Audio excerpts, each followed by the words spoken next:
Hi, and welcome to the tutorial video of the NK360 iPad case. Installation is fast and easy.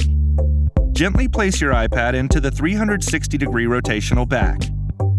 Place the screen protector on top and snap it into place on all four corners.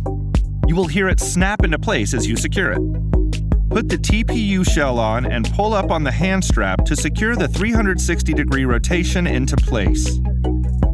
Use two hands to pull the silicone edges up over the corners of the case and run your hands along the full perimeter to ensure you've pulled the silicone edges up correctly and that it lies smooth and flat.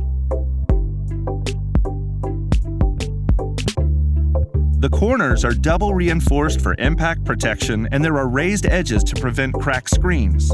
On the back side, there is a convenient stylus holder to insert your Apple Pencil. There are precision-cut access points for the camera and the other ports. This makes easy access for the charging connection. The kickstand is hidden underneath the rotational hand strap, which is designed to rotate smoothly and offers comfortable gripping in all environments.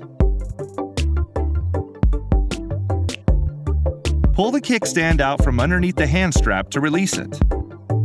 It is now in viewing mode. Turn it over, setting it down to use in typing mode. The 360 has been rigorously tested and complies with military drop test standards. The shock-absorbing TPU bumper shell protects your iPad from accidental drops, and the raised lip edges help protect the screen from cracking. And don't forget, all our cases always come with free custom logo embossing, a 10-year warranty, and free shipping.